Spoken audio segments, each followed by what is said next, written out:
Bonjour, une réflexion sur la paracha de Yitro qui comporte les 10 commandements, les Aseret Adiberot, plus précisément traduites les 10 paroles.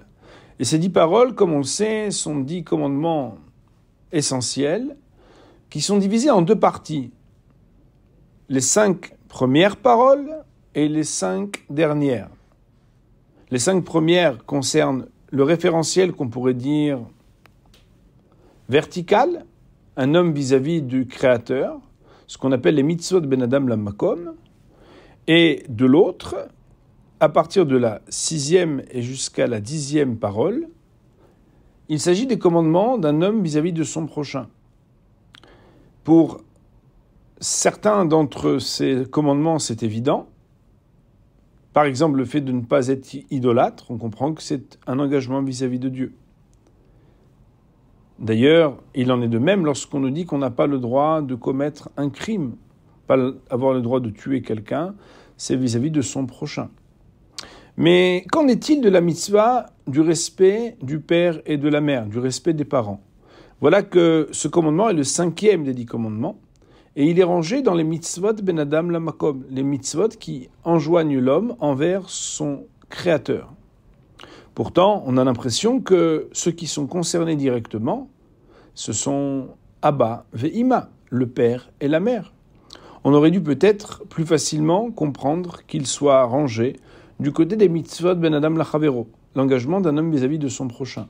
Un prochain pas loin, pas lointain, un prochain très proche. Mais quand même, de là à comprendre que c'est un engagement vis-à-vis de Dieu, c'est une question. Pour répondre à cette question, il faudrait peut-être réfléchir sur le fait que dans la Torah, il n'y a pas d'obligation de respecter ses enfants. Enfin, il n'y a pas d'obligation de respecter ses enfants, bien sûr que oui, puisqu'on doit respecter même ses élèves. Mais on n'a pas besoin même de le dire, c'est évident. Le Talmud va nous dire dans le traité de Sanhédrin que Rahamé Ha'av alaben. Les parents ont une miséricorde, un amour et un dévouement pour leurs enfants qui est tout à fait naturel. D'ailleurs, Rabbeinu Bachye va nous dire que c'est un cadeau du ciel. Avoir la patience qu'on a pour nos enfants, on n'en aurait pas le 10e, le 100e ou le 1000e pour quelqu'un d'autre. On n'a pas besoin de dire « Kabed et bincha » « Honore ton fils, honore ta fille ».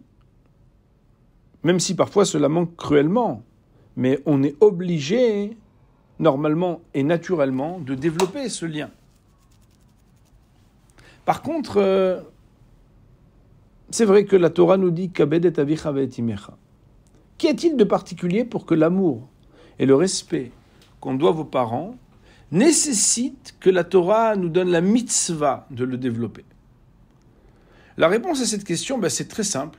C'est que dans les relations humaines, s'il est vrai qu'on ne choisit pas ses enfants mais qu'on les aime avant même de les connaître, il n'en reste pas moins vrai qu'on ne choisit pas ses parents et qu'on a l'illusion que si on les avait choisis, on aurait choisi quelqu'un d'autre. Mais pourquoi ? On les adore, les parents. Oui, mais comme on ne les a pas choisis, parfois il est très difficile d'assumer le lien et de dépasser les conflits avec son père et sa mère. D'ailleurs, nos maîtres font remarquer que chacun des 10 commandements, lorsqu'on prend celui qui est par exemple le premier et qui est en face du 6e, il y a un lien entre ces 2 commandements. C'est comme s'il y avait 2 dimensions, la dimension verticale et la dimension horizontale, la dimension un homme vis-à-vis de Dieu et un homme vis-à-vis de son prochain, qui étaient intimement liés. Aussi, Kabed et avicha ve'et imecha, le commandement de respecter ses parents, est mis en face de l'otachmod, de l'interdiction de convoiter. Et comme vous le savez, Moraï Verabotai, on ne choisit pas ses parents, mais qui c'est qui les choisit pour nous ? C'est Dieu. D'ailleurs, on nous dit que Shloshat Shutafim Ba'adam. Il y a 3 associés qui donnent la naissance à un homme. C'est Hachem, notre Créateur, le Père et la Mère. Et d'ailleurs, le fait qu'on ne choisisse pas, mais qu'Hachem choisit pour nous, c'est qu'il a choisi ce qu'il y a de meilleur pour nous, même si nous n'en avons pas toujours la perception et la conscience. C'est la raison pour laquelle nos maîtres vont nous dire que comment est-ce qu'on peut réfléchir sur la convoitise ? Tout simplement, c'est lorsqu'il y a un conflit avec les origines. Convoiter ce que l'autre possède, désirer avoir la maison, la femme, les objets de l'autre, c'est ne pas assez comprendre combien Hachem m'a donné, lorsqu'il a décidé que quelque chose est bon pour moi, le meilleur qui puisse être. Où est-ce qu'on le voit à l'origine même de l'existence? Eh bien, dans la cérémonie de la naissance.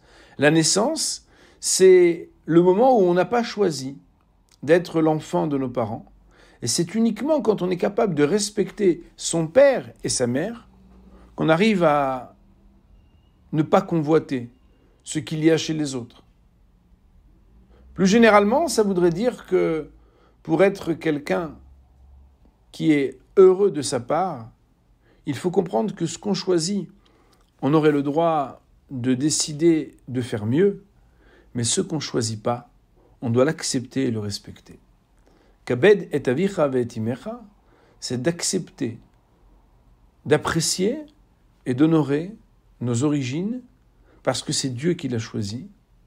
Et bien évidemment, si on devait terminer avec une allusion et une réflexion, Abba et Ima sont aussi dans le langage de la mystique, la chokhma et la bina. Parfois, on aurait désiré aussi avoir l'intelligence de l'autre, la compréhension de l'autre. Mais c'est uniquement quand on accepte ce qui nous a été donné, alors qu'on ne pouvait pas choisir autre chose, qu'on pourra être prévenu de toute convoitise et qu'on pourra avoir la paix intérieure qui nous permet d'avoir la paix avec tout le monde. Shabbat Shalom.